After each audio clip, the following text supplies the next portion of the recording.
Okay, we all settled in now? Good. Want to thank everyone for joining us here for the semifinal post-game press conference of the 2024 CUSA Basketball Championships. We're joined by Western Kentucky head coach Steve Lutz, by junior guard Don McHenry, by senior guard Brandon Newman. We'll make sure the attending media here in Huntsville will have the ability to ask their questions first, then we'll move to our Zoom audience. For the folks in the Zoom audience, if you will, go ahead and start putting your questions in the queue. That'll help us in the interest of time. If you don't mind, please state your name and affiliation prior to asking your question. Thanks for your attending. Thanks for your patience. And before we get to questioning, let's have an opening statement, please, from Coach Lutz. Well, obviously, we're excited, to have won this game, and especially in the manner that we did it. Basketball is a funny game where you run off 5 in a row and then you lose 4 in a row, and now you've got to run off 3 in a row to get to the NCAA tournament. And I talked to the guys a lot about the highs and the lows and just sticking with the process. And you got to give these guys credit, man. They tuned out all the negativity and they stuck together. And the last couple games it's come together. So, and they should be rewarded. They should be commended. And I'd like to think that we'd have all the Bowling Green here on Saturday night, tomorrow night at 7:30. We've talked over and over about Frisco's too far and this and that. Well, Huntsville's not that far, guys. So get in the car, get down here, and come support these guys. They deserve it. Okay, questions for the room? Jeff Nation, Bowling Green Daily News. Just starting that first half, obviously you guys just continued the strong play from the first game of this tournament. Both ends of the floor, I thought, defensively solid, also finishing some of those opportunities. Yeah, I thought that our defense obviously was able to create some easy baskets for us on the offensive end, and when we've been able to do that, we've been at our best. So give the guys credit. They came out, they played hard. It's a quick turnaround, obviously. You watch film last night, you watch film this morning, and then you got to play. And these guys understood the game plan.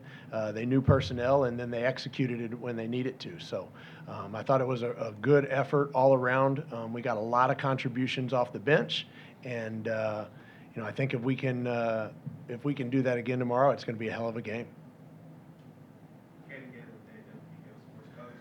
Down there around 15 minutes left in the first half. Do you have an update on him and how he's doing? Yeah, no update. Obviously, Dante is being seen by the medical professionals. We bring a doctor. We have a trainer on the trip with us, and I'm sure that they're taking him to the hospital and getting him looked at. Normal protocol, get X-rays and MRIs and all those sorts of things. So we'll know more tomorrow.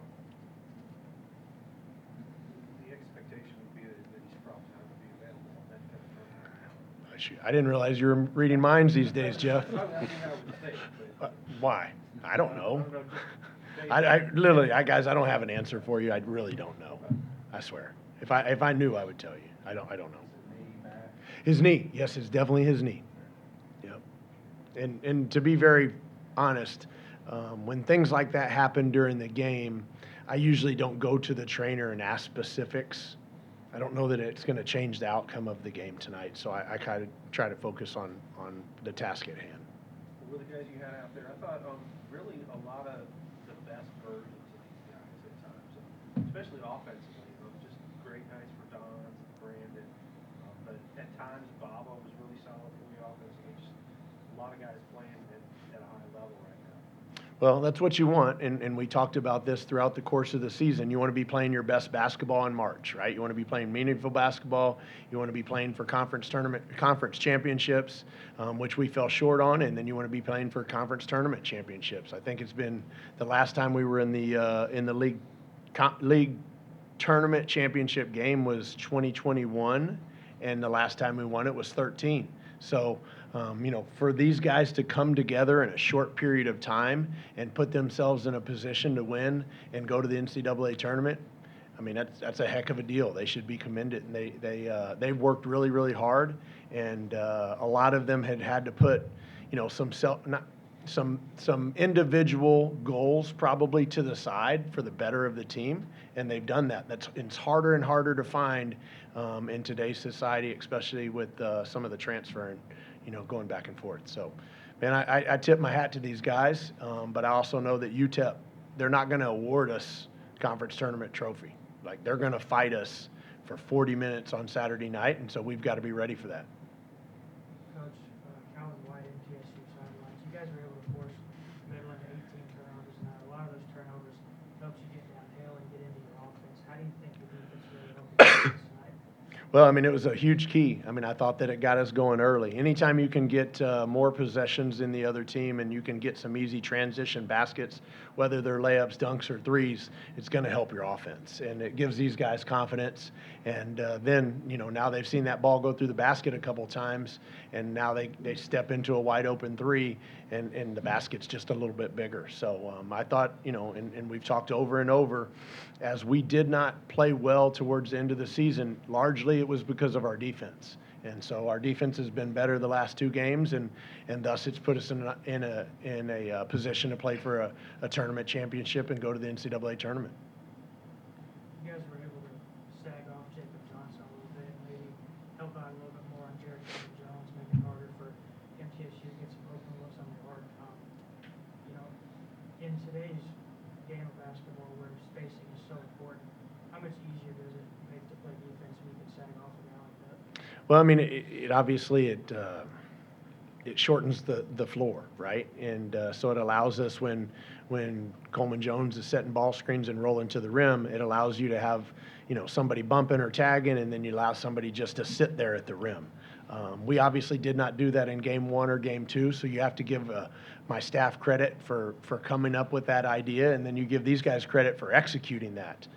Because it's a different way to play. And Brandon will tell you, I mean, there's a point in the game where I'm like, Brandon, do not go out on him at the 3-point line. And he's like, oh, yeah. It's a totally different mindset for a team like ours where we're up in the lanes and we're trying to deny.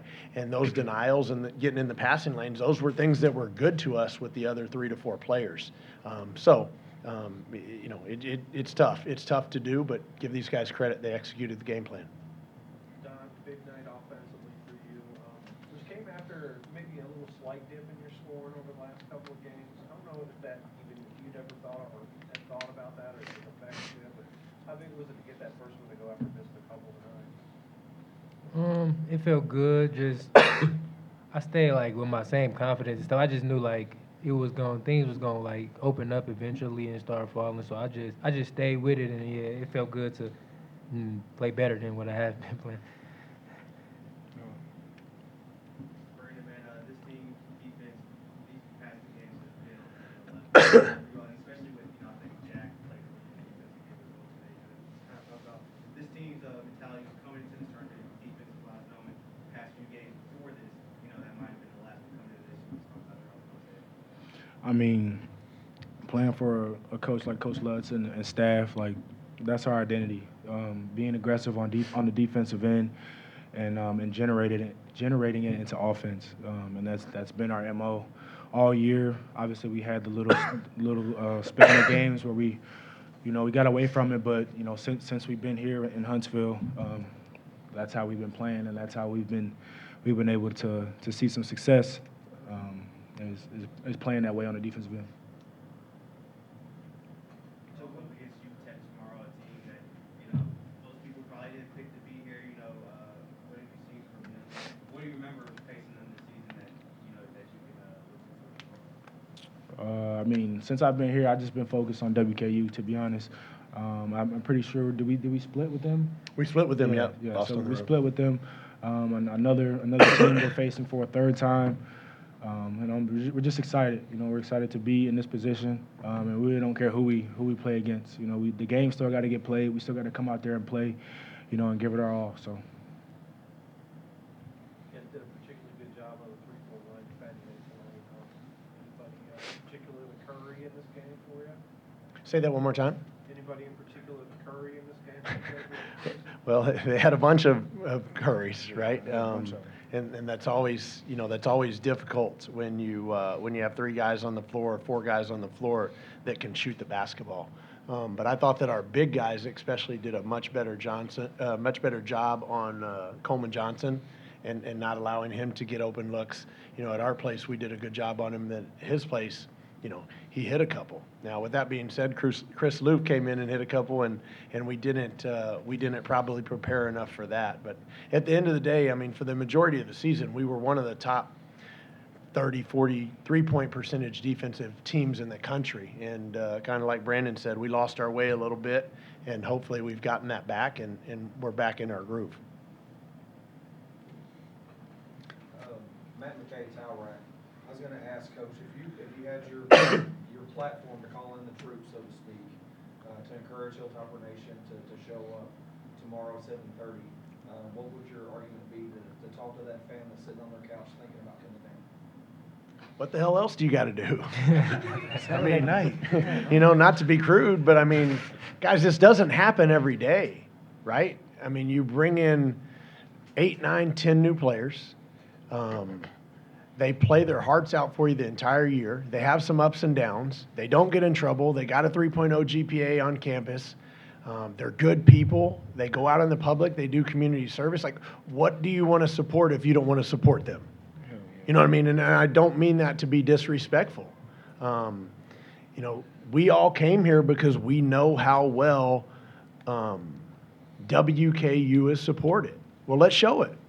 And you know, it's a challenge to the fans. I mean, it's an easy drive, guys. I promise. It's an easy drive, and Huntsville's a nice city. They've got good hotel. I've heard they've got good restaurants and good drinks and all kinds of stuff. So, you know, come on down and let's support these guys. And you know, at 7:30, we'll give it our best.